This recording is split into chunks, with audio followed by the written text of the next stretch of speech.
Yes. This example is for you guys to understand, to analyze, to dive deeply, and to come up with the best continuation for white. You are playing white, and you may see, guys, in the right lower corner here, there is a big white dot, which means white to play. White to play and win. First of all, you have to check the material balance, as we usually do. So after that, the king safety, the pawn structure, the initiative, and so on. Of course, the piece activity, and so on and so forth.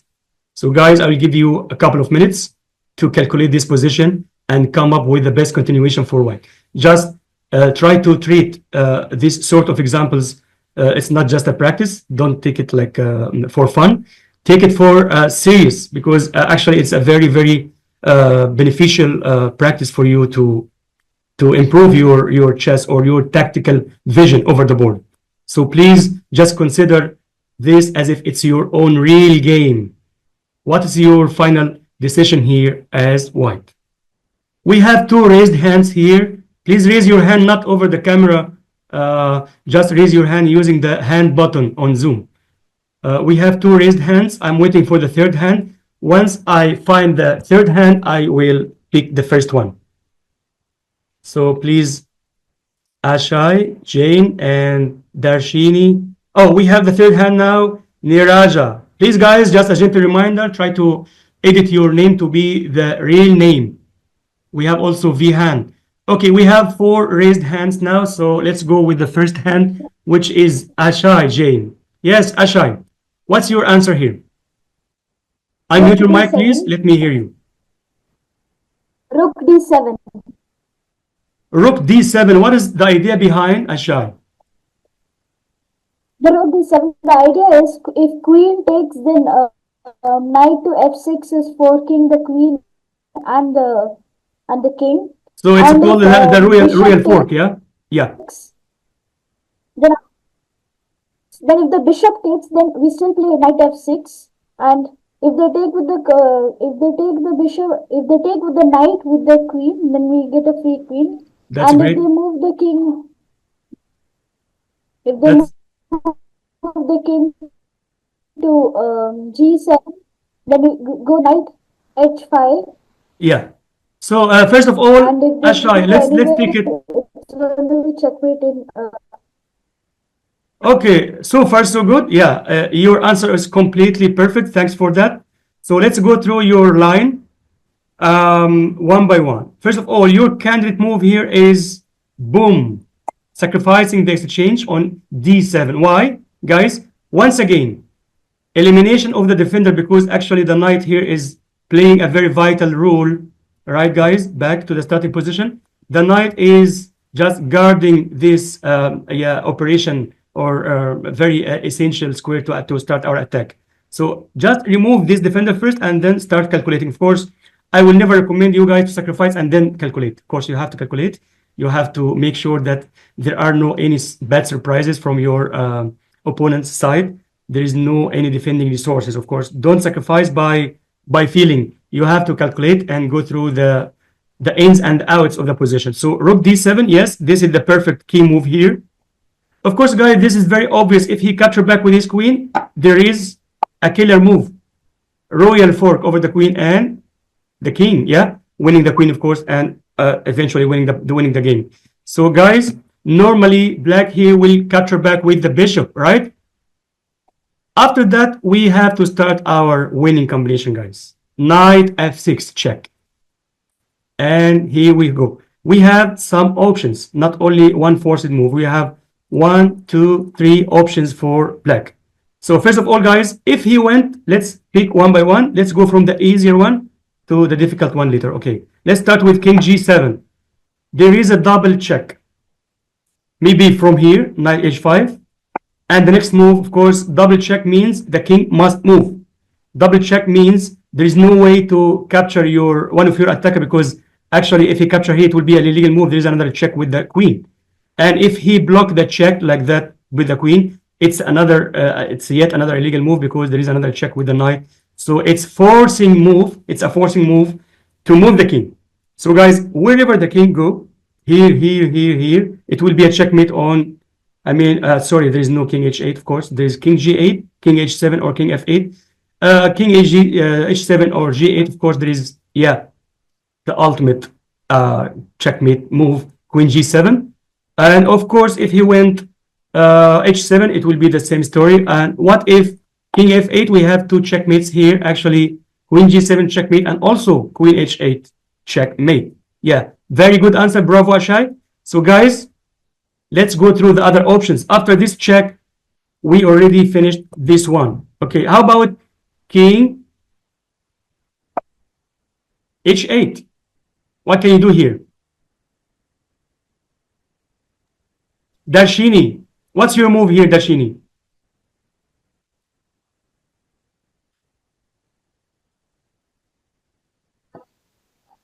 Yes?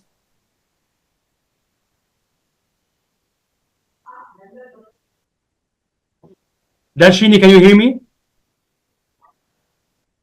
It seems there is some technical issue with your mic, so I will go for Neeraja. One by one, guys. I will give a chance for everyone. Sir, knight to h5. Knight to h5. This is not a double check, so let's analyze this. Knight to h5. I will play e5. Surviving move. See, I blocked your check with your queen on c3, and now, see, e5 is a good. Sorry, e5 is a good resource, right? So now your knight is under attack. So you have lost the initiative. So then capturing the rook is the best move. Capturing the rook. So let's go back. This move, yeah? You capture the rook? Yeah. Okay. What if I play maybe e5 once again? Of course, if I move my king, h7 or g8, there will be a checkmate on the spot. Queen g7 checkmate, right? But what if e5? Now your knight is under attack. Then I would play. Then I can move my knight to c7. Your knight to c7 attacking the rook. I will attack your knight. So where your knight can go? Nowhere. You have lost your knight, right? There's nowhere to go with your knight. Yeah. Yeah, that's why capturing the rook on e8 is not the best way to go. So guys, after king h8, this is a better reply from black side, of course, better than g7. Why? g7 will expose the king to double check. Double check, of course, means a checkmate next turn. But what if king h8? So knight h5 doesn't work. Also, knight takes e8 doesn't work. What is the better continuation here? Let me pick Khalid. Yes, Khalid. Knight d5. Knight d5. Okay, so let's analyze. Knight d5, check, and of course discovered check, and at the same moment you are attacking the queen. Is there any way to survive? I mean, to save both? Is there any way to block the check with your? Of course, if there is no pawn here, there is queen e5, a good resource, right, for black. But luckily for white, unluckily for black, there is no queen e5 because of thanks to this pawn on e6, right? So of course there is no queen f6, right? Which means e5 or maybe f6 or maybe move the king. In all scenarios, you will capture the queen on the next turn, which is of course a winning, decisive winning advantage for white. Okay, bravo, Khalid. This is the best continuation if king h8. What if, guys, the final one? So we have finished this one, done. What if king f8, the final option? Let's pick the new name. Who's that? Yeah, maybe Ryan. Yes, Ryan. If we start with knight h7 check. Knight h7 check. Let's analyze this. Okay, of course, I'm forced to go back to g8. Attacking your knight. After that, we go back to f6. You'll go back to f6, so you are repeating the position. Okay, back to f8 again, once again.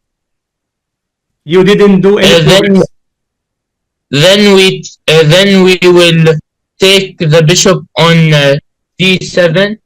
You captured the bishop on d7 with a check. Of course, if I move my king, of course, I will be a piece down. So here, not a piece down, but at least I will allow you to repeat the position again. So capture here. If there is a check on h8, I will escape. There is escaping journey for my king, right? So finally, I will survive, giving you big thanks for helping my king to to survive. Yeah. So back, very nice try by Ryan. Thank you, Ryan. But there is even a better try, guys. So after king f8, there is a better continuation. Let's pick Jewin, the new hand, Jewin. So knight d5. Knight d5. What is your threat? So the queen can go to h8, which is checkmate. And the queen Yeah, is under exactly. attack. So now you're attacking my queen, actually, which is a big tempo. And if I capture the queen, the knight with the e pawn or even with the c pawn, the same result, queen h8 checkmate. And also, guys, what if I moved my queen? Just thinking mistakenly that I am creating some escaping square for my king. Like, for example, what if I moved my queen here to d6? The same scenario, queen h8 Yes, sir. is a killer move, and this is the big benefit. Yes, bravo, Jewan. Yeah, the best answer here found by Jewan. Bravo, very amazing.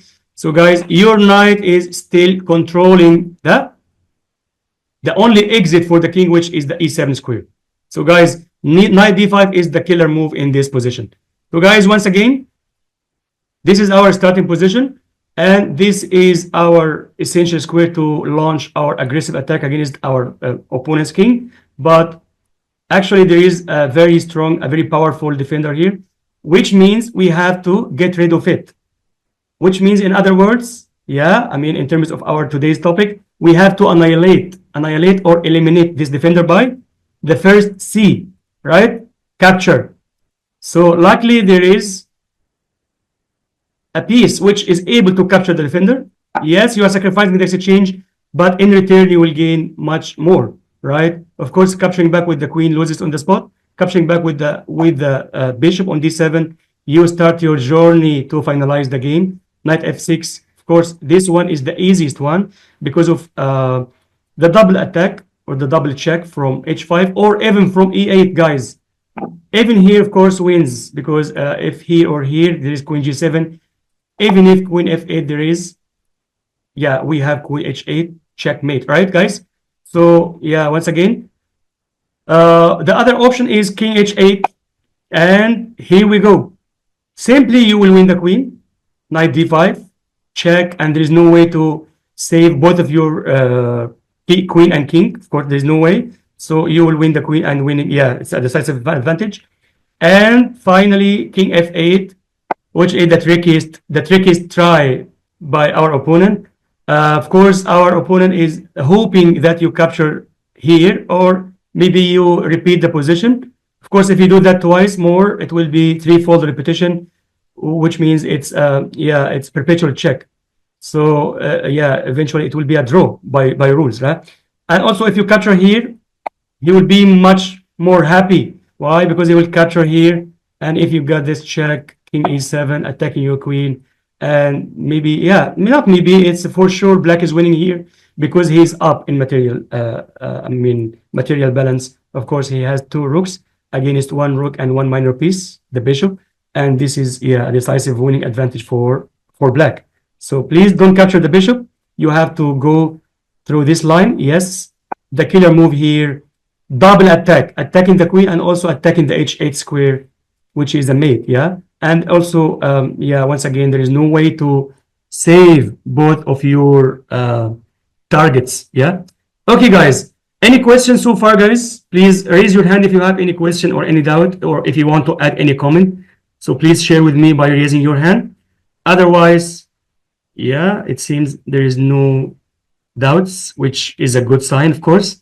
Hopefully, everyone understanding what I'm talking about so far. So, let's go through the next example, guys.